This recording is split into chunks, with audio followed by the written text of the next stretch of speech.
यहाँ पर जैसा कि आप सभी परिचित हैं कि हम लोग यहाँ पर ज्ञान संगोष्ठी में श्री अन्न एक पौष्टिक अथवा भ्रांति आहार इस टॉपिक पे हम लोग यहाँ पर बात करने वाले हैं।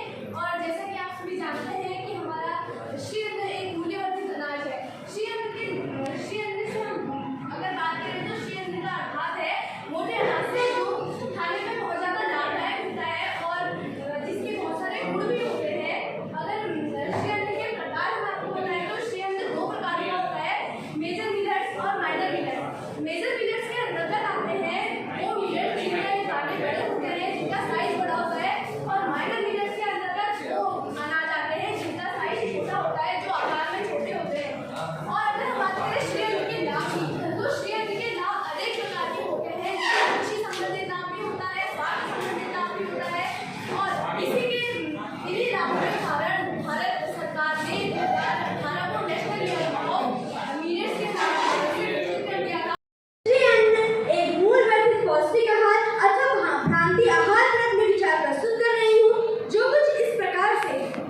फूल शहरों नमकीन गौरतलब खच्चू में पहले कोई नहीं चाची में रुझान आज गरीब अर्थव्यवस्था गाछू में पास सारा होटलों में कुछ की दाजू या डन करना उच्च पहाड़ गच्छू में रोग बीमारी बुझानी में बलाड़े को देखो थे जो यके खानी भी गलाड़े को देखो थे रंगीन चंगीन पैकेटों में छजरी हो बाजू श्री अन्न गच्छू में श्री अन्न गच्छू 5 मार्च 2021 को संयुक्त राष्ट्र संघ ने वर्ष 2023 को अंतर्राष्ट्रीय मिलेट दिवस घोषित किया, जिसका विषय समृद्ध परंपरा संपूर्ण पोषण है। सर्वप्रथम मैं बात करना चाहूंगी श्री अन्न क्या है। आमतौर पर मिलेट को मोटा ना समझा जाता है, परंतु गैर मिलेट के भी समूह होते हैं, जैसे कि जौ और मक्का। भारत मिलेट का अग्रणी उत्पादक है एवं 5वां सबसे बड़ा निर्यातक है। मन्ना सुभाषितम पूर्णे पाषाण खंडेषु रत्न संज्ञा विधि रखे, अर्थात इस धरती पर 3 रत्न मौजूद है, जल, अन्न और मधुरवाणी। लेकिन जो मूर्ख व्यक्ति है वो पत्थरों के कुछ टुकड़ों को रत्न की संज्ञा देते हैं, लेकिन इस धरती का जो प्रमुख रत्न है वो है अन्न, जो सबका रक्षा पोषण व पालन पोषण करता है। आदरणीय निर्णायक मंडल एवं समस्त उपस्थित मेरे शिक्षागण, मेरे सवारी भाइयों तथा बहनों, मेरा नाम काजल पटियाल है। मैं कक्षा 10 की छात्रा राजकीय इंटर कॉलेज जंगला गांव से आई हूँ। आज हम बात करने जा रहे हैं मिलेट्स और सुपर फूड और ड्राई फूड। तो भारतीय श्री अन्न न्यूट्रिशन से भरपूर समृद्ध सूखा और सहिष्णु फसल है, जो ज्यादातर भारत के शुष्क और अर्धशुष्क क्षेत्रों में उगाया जाता है। ये छोटे बीज और ये खाद के प्रकार का होता है। ये लाखों संसाधन रहित गरीब किसानों के लिए खाद्य और चारे की दृष्टि से एक महत्वपूर्ण स्रोत है। ये भारत की पारिस्थितिक और आर्थिक सुरक्षा में अपनी महत्वपूर्ण भूमिका निभाता है। वहीं हम इसके प्रकार की बात करें, वैसे तो दुनिया में मिलेट्स की 13 वैरायटी मौजूद है, लेकिन अंतर्राष्ट्रीय पोषण अनाज वर्ष 2023 के अंतर्गत 8 अनाजों को शामिल किया गया है। बाजरा, ज्वार, रागी, सांबा, कंगनी, कोडो, कुटकी, चीना, इन 8 अनाजों को शामिल किया गया है। और जो आप ये 2 अतिरिक्त अनाज देख रहे हैं, ये भी मिलेट्स के अंदर आते हैं, बट ये इन अनाज के अंदर नहीं आते हैं, चौलाई और कुट्टू। और वैसे ये भी पाया गया है कि सिंधु घाटी सभ्यता के दौरान भी इनकी खेती की जाती थी। मोटे अनाज है, प्रमुख मोटे अनाज में ज्वार, बाजरा, रागी जैसे मोटे दाने वाले अनाज आते हैं। गौड़ मोटे अनाज जिसमें कंगनी, कुटकी, सांबा आदि बारीक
अन्न एक पौष्टिक आहार अथवा भ्रांति आहार।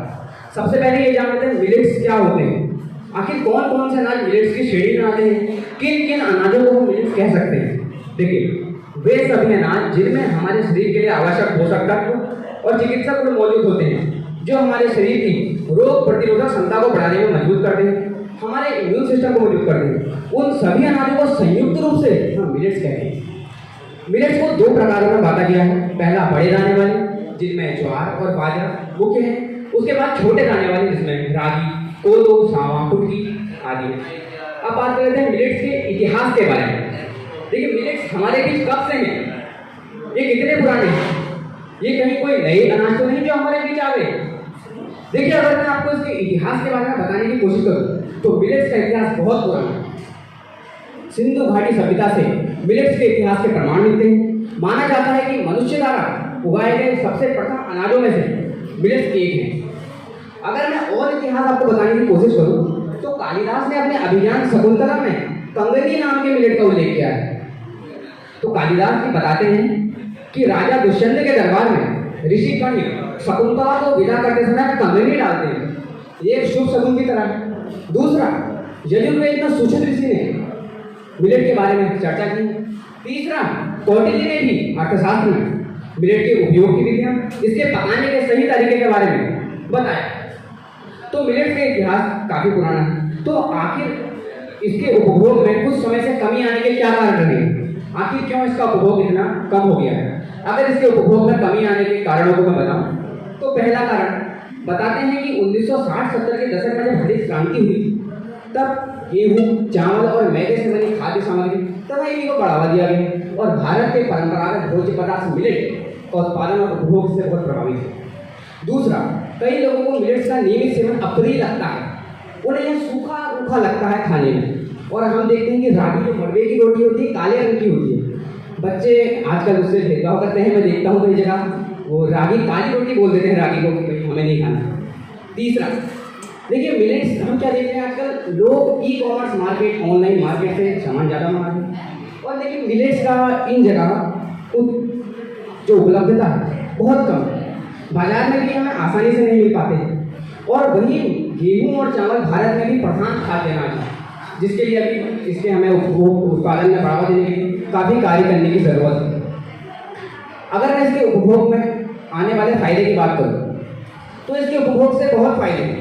देखिए, आज के समय की कॉमन बीमारियां क्या हैं, ब्लड प्रेशर, ब्लड शुगर, इन सभी से इसमें राहत मिलती है। कैंसर जैसी हानिकारक बीमारियों से लड़ने में इससे सहायता मिलती है। Body is a temple. You have to care for it. A very wonderful good morning to the respected judges and my dear fellows. My name is Yavesh. I am from AUTIC Karagungi. Today I am going to share my views on the topic millet. But first, we have to understand what is millet. Millet is an enemy of various small seeded annual cereal and forage grasses.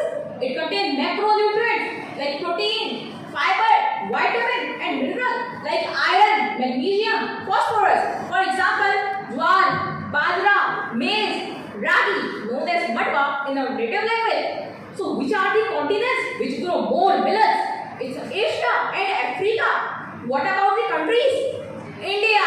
India is the largest global producer of millet with a 41% market share. Let's talk about the history of millet. What's the history of millet? It has a glorious history.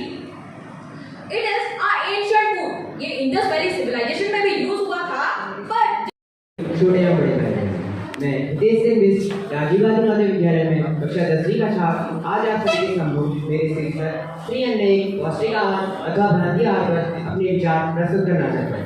हम में से अधिकतर लोग यह नहीं जानते कि मोटा अनाज है क्या।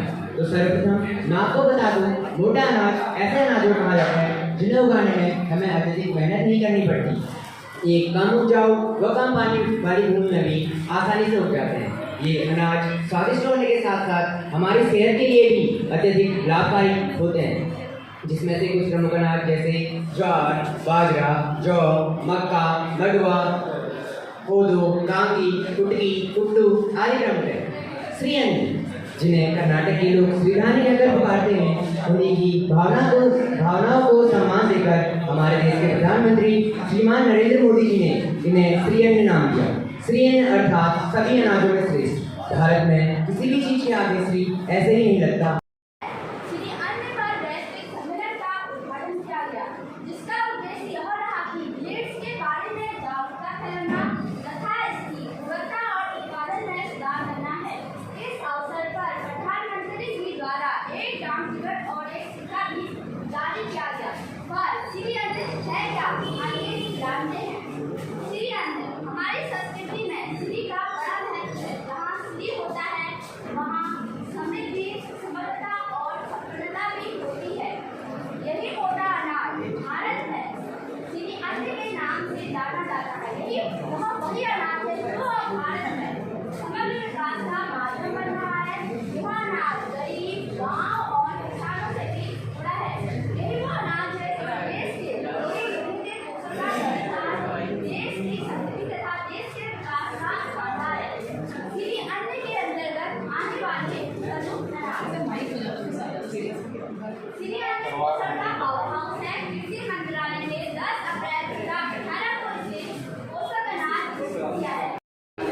My dear friends, today we are gathered here to celebrate the Science Seminar of 2023 on the topic millets as a superfood or a diet bread. What is millet? Millets are the group of small seeded grains. These are often considered as the forgotten grain of our food system.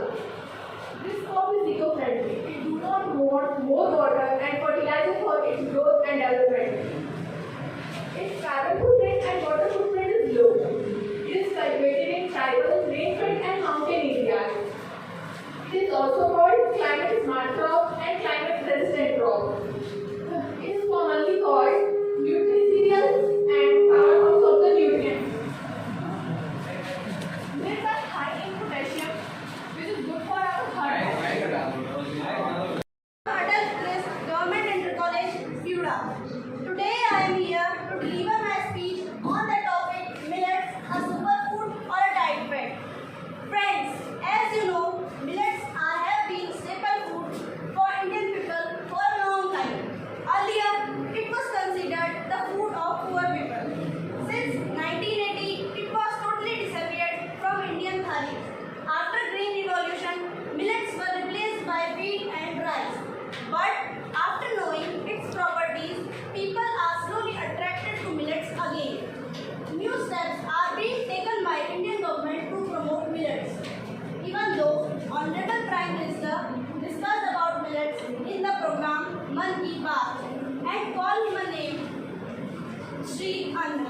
Millets or Mota Anaj were announced as Shri Anna by Union Finance Minister Nirmala Sitharaman in her budget speech. This name has been picked up by Karnataka, where the millets are called Shri Anna. सभी यहाँ विज्ञान संगोष्ठी वर्ष 2023-24 मनाने हेतु एकत्रित हुए हैं, जहाँ मेरे द्वारा लिया गया उपविषय है इम्पोर्टेंस ऑफ ह्यूमन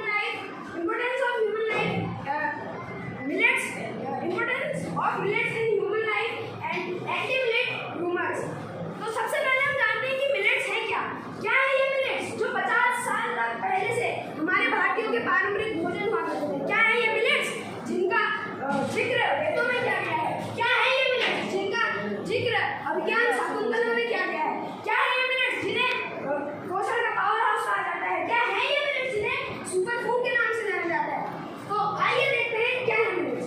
मैं इनमें कुछ मेरे द्वारा दिए गए विशेष अनाज के बारे में बताऊंगा जो है दाल की मिलेट्स, जो कि धान, चावल, गेहूं की तरह एक प्रकार की घास है, पर जो गुण इनमें पाए जाते हैं वो आम फसलों में नहीं पाए जाते। यह 50 साल सिंधु घाटी सभ्यता से चावल की किस्मत जागी क्यों, जो ज्वार जनी जनमानस में गेहूं के डर से खाती। जाने कितने थे अन्न यहाँ, एक दूसरे से प्रसन्न यहाँ, जब आया दौर सफेदी का हो गई मगर सबकी में यहाँ। नमस्कार, सुप्रभात and very good afternoon to all. मेरा नाम मंथा नहवाल है और मैं कक्षा 9 में राजकीय बालिका इंटर कॉलेज ग्वालियर में पढ़ती हूँ। आज मैं आप सभी को मिलेट्स यानी मोटे अनाज के बारे में कुछ जानकारियाँ देने जा रही हूँ। मिलेट्स अनाज के एक अहम खाद्य पदार्थ हैं जो भोजन में उपयोग होते हैं। ये धान्य समूह में आते हैं और विभिन्न प्रकार में उपलब्ध होते हैं, जो कि हमारे भारतीय संस्कृति के लिए बहुत ही महत्वपूर्ण है। मिलेट्स अनाज में विटामिन, पोषक तत्व और एंटीऑक्सीडेंट प्रचुर मात्रा में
consumption of millets.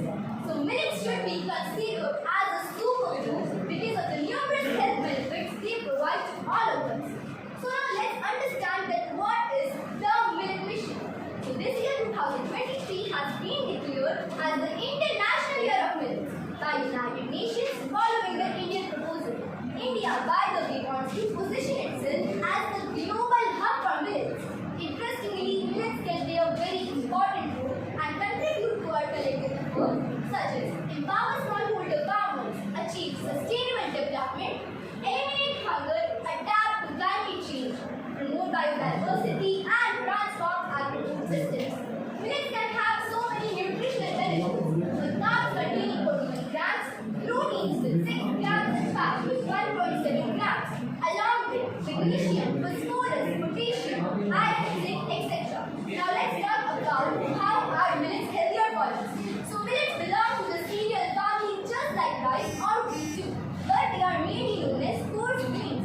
Cereals are rich source of carbohydrates, but millets do come with extra nutrients such as dietary fibers, proteins, iron, and some calcium content.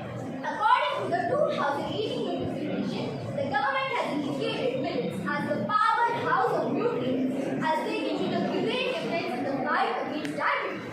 Millets have so many health benefits as they are loaded with micronutrients. They provide antioxidants. They are filled with complex carbohydrates.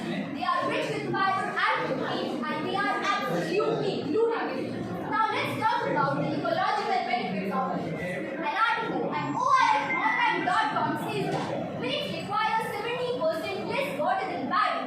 They are the hardy crops that can withstand in extreme heat conditions. They are economically cheaper than wheat and rice, so that they can be used as a biofuel. That is again a very interesting aspect.